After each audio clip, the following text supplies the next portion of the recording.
నేను తరచూ ఒక విషయం చూస్తుంటాను, మీరు మరోలా అనుకోకండి, మీకు ప్రయోజనకరమైన విషయం కాబట్టి నేను చెప్తాను.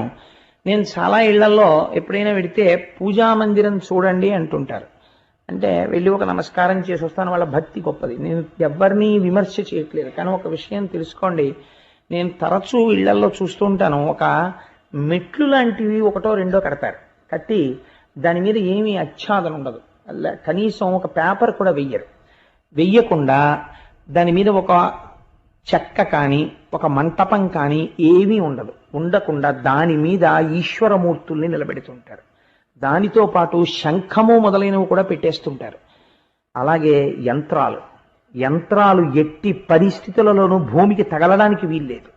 చాలా మంది ఇవాళ మార్కెట్లో సబ్బులు అమ్మినట్టు అమ్మేస్తున్నారు యంత్రాలు. ఎలా అమ్ముతున్నారో వాళ్ళకి తెలియాలి, కొనుక్కునే వాళ్ళకి తెలియాలి. యంత్రాన్ని అందరూ పట్టుకోలేరు, యంత్రాన్ని అందరూ హ్యాండిల్ చేయలేరు. యంత్ర పూజ ఎందుకంటే